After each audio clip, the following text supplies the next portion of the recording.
Abu Nawas makan kawat, awas gue mau lewat. Oke, bismillahirrahmanirrahim. Assalamualaikum warahmatullahi wabarakatuh.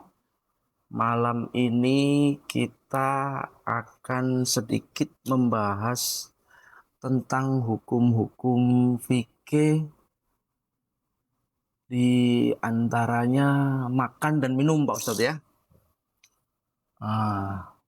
Kebetulan kita di sini bersama Ustadz Dede Ali Sumitra yang kebetulan juga Imam Musola Nurul Abror ya.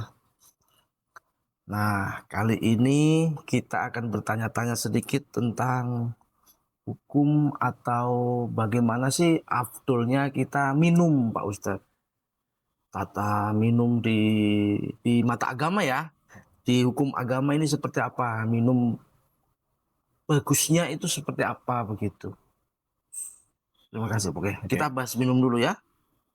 Oke, bismillahirrahmanirrahim. Para pemirsa dimanapun Anda berada, pertanyaan yang umum yang biasa kita lakukan setiap hari diantaranya tentang minum.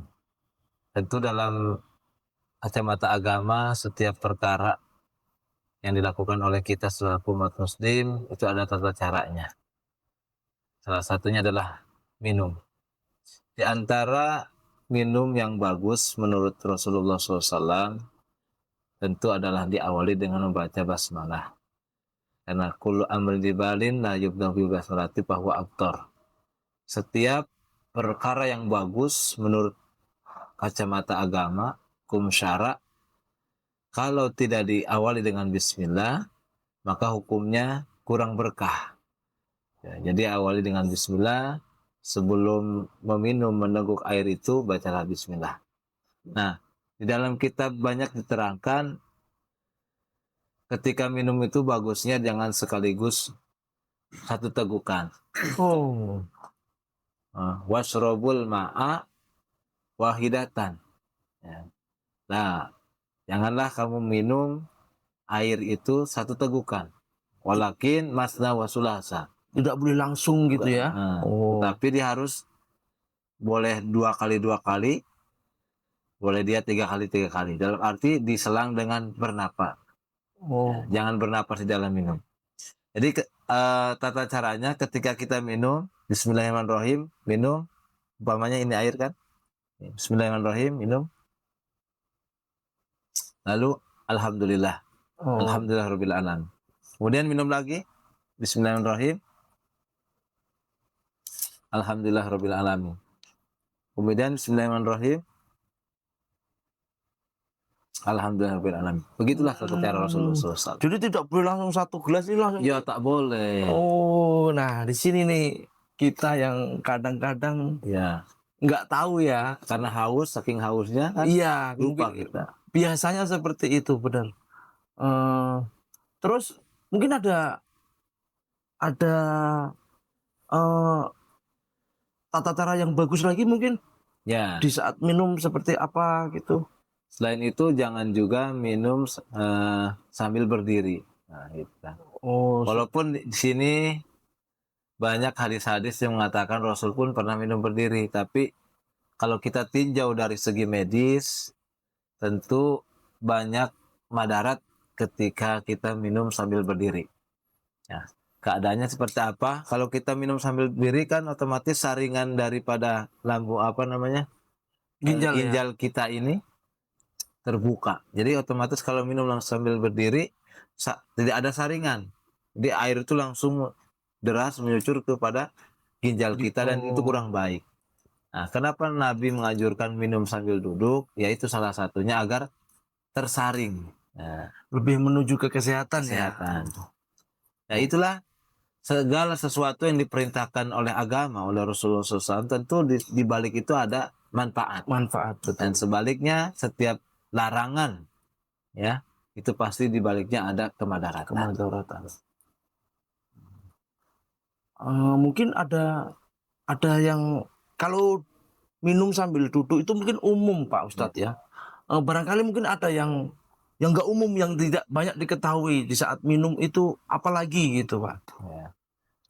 Tentu di saat minum, nah ini seringkali terjadi juga kan, jangan pernah meniup ya, makanan atau minuman. Walaupun panas. Nah, terkadang kita kan ketika menikmati kopi kan, kita tiup dulu. Itu tidak boleh dilarang. Kalau bisa dikipas, ya, didinginkannya dikipas atau dibiarkan saja. Karena ketika kita meniup ke makanan dan ke minuman itu pasti dari tiupan kita itu mengandung Kuman-kuman bakteri ya. bakteri dan sebagainya, nanti memasukkan ke dalam. Oh iya ya. Tapi ada disunahkan kita minum sambil berdiri, yaitu ketika kita minum air zam-zam, Nah ini menarik nih. ya kan? Ketika kita minum air zam-zam disunahkannya adalah berdiri. Kenapa? Kenapa? Karena di dalam air zam-zam itu ya terdapat kan obat, ya kan? Oh. Jadi air zam-zam itu obat. Ya kan, Al-Qur'anu lima quri'alah wa zamzamu lima syuribalah. Al-Quran itu tergantung siapa yang membacanya. Sehingga kalau Bang Aseng, Bang Adi, semua jamaah ketika punya hajat, ingin dimudahkan apa, ingin diberikan apa, maka bisa mediasinya dengan Al-Quran. Karena Al-Quran yang kita baca itu sesuai dengan apa yang kita mau. Begitu juga wa zamzamu lima syuribalah. Air zam-zam itu tergantung siapa yang minumnya. Kalau dia minumnya pingin sehat, insya Allah sehat. Kalau dia minumnya pengen kekuatan, insya Allah kuat dan lain sebagainya. Apakah mungkin ada lagi Pak Ustadz yang tentang di dalam hukum-hukum minum ini? Mas Adi, untuk minum biasanya Mas Adi pakai gelas atau pakai botol atau pakai apa? Pakai gelas. Pakai gelas ya. Ya, itu umumnya. Nah, kalau zaman dulu kan tidak ada gelas, ya kan? Makanya kenapa tidak boleh sekaligus satu tegukan, gitu kan? Kalau kita kan kalau pakai gelas mungkin ada kiranya sedikit aja, itu boleh. Ada takaran lah Ada ya. takaran. Oke. Oke, mungkin untuk minum hukum-hukum tata cara minum segitu ya Pak. Apakah ada tambah lagi atau yang nggak kita ketahui lagi mungkin? Ya, yang Aku pasti rasa yang pada umumnya itu aja ya. seperti itu. Nah, sekarang untuk makanan sendiri gimana ini Pak Ustadz? Untuk tata cara makan mungkin ataupun bagaimana afdolnya kita ini makan seperti itu nih. Kurang lebih untuk makan sama harus diawali dengan baca basmalah, bismillahirrahmanirrahim, ataupun doa yang sering diajarkan oleh guru-guru kita, Allahumma barik lana fima razaqtana wa qina adzabannar. Sebetulnya dalam doa ini luar biasa. Kenapa? Karena makanan yang kita makan itu adalah rezeki dari Allah. Ya. Rezeki dari Allah yang Allah berikan kepada kita. Walaupun secara ikhtiarnya kita yang usahakan nyari makan. Tapi sebetulnya di situ adalah Allah. Ya. Atas dasar Allah, atas kekuasaan Allah, kehendak Allah kita bisa makan. Ya, kadangkala kalau kita tengok ada orang yang tinggalnya entah berantah, mungkin yang jauh dari ini, tapi kalau kata Allah rezekinya kamu seperti ini, itu akan sampai.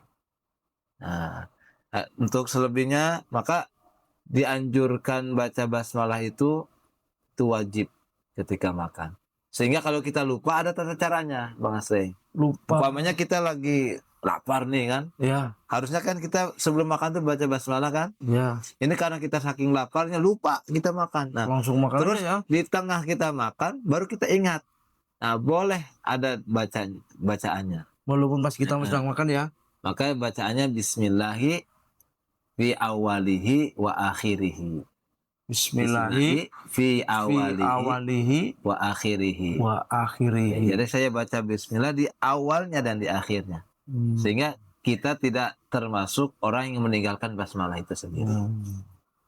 Oke Pak Ustadz ya. Ini ada satu di mana yang kadang-kadang saya juga bingung nih. Ini nih. Misal ada orang kidal nih ya, yang kebiasaan pakai tangan kiri itu. Kiri dari lahir. Iya, dia makan pakai tangan kiri nih. Ya. Tapi hal-hal yang lain dia bisa pakai tangan kanan nih. Heeh. Nah, gimana nih hukumnya nih? Apakah itu bisa termasuk dibilang nggak boleh di agama atau gimana nih? Ada tahu kadang orang yang Ya. kidal tuh kan, dia Betul. ah, Ya tetap hukum agama tetap ketika makan itu memang anjuran dari Rasulullah itu pakai tangan kanan. Kita berawal dari cerita dulu ya. Ketika hmm, Nabi makan tuh datang seorang anak kecil, hmm, kemudian dia ngambil pakai tangan kiri. hmm, Terus kata Nabi ditegur, jangan makan pakai tangan kiri karena yang makan pakai tangan kiri biasanya adalah setan. Nah, gitu. Nah, hmm, gitu. Dan bahkan Rasulullah itu marah ke anak kecil itu, hmm. saking tidak bolehnya, karena mengikuti setan. Artinya sebetulnya tidak ada hmm, berat untuk melakukan kebiasaan itu ya. Umpamanya ada orang yang tangannya biasanya melakukan tangan kidal, ya kiri ya, nulis kiri, sehingga otomatis untuk makan pun biasanya kan kiri. Pakai kiri ya, betul. Tapi kalau dibiasakan atau tahu hadis ini, otomatis dia ada rasa kesadaran dan itu bisa diusahakan pakai tangan kanan. Hmm, Artinya gini, untuk makan dia harus berusaha dengan tangan kanan. untuk satu hal itu Nah, ya. apapun yang terjadi. Tapi untuk silakan untuk nulis, ya, mohon maaf untuk yang lain sebagainya itu pakai tangan kiri silakan. Hmm, hmm, Gitu. hmm. Insya Allah kalau dibiasakan begitu itu akan terbiasa bisa. Tapi itu walaupun ini loh, walaupun kidal itu kan kadang kita bisa bisa menilai dari sebuah penyakit itu kan menurut Iya, menurut saya ya, menurut pandangan saya ya. Kidal itu kan dari kecil nih dari kecil. bawaan nih ya. Itu juga nggak boleh berarti ya. Nggak boleh. Dianjurkan bukan nggak boleh ya, lebih Lebih bagusnya bagus. barangkali ya, Memang mungkin gitu dianjurkan ya, ya, seperti ya. itu. Oke lah. Ya. Oke lah teman-teman semua, alhamdulillah mungkin malam ini kita sudah ada jawaban-jawaban yang kadang terbesit di pikiran kita tentang hal makan dan minum. Mungkin cukup sampai di sini dulu ya untuk malam ini. Kita bisa insya Allah bisa lanjut ke episode-episode berikutnya ya, Yes, ya. Pak Ustadz ya, dengan hukum-hukum Islam lah pokoknya ya, kajian hukum-hukum Islam. Oke. Alhamdulillah dan assalamualaikum warahmatullahi wabarakatuh. Waalaikumsalam warahmatullahi wabarakatuh. Wes lah, cuma Nggak.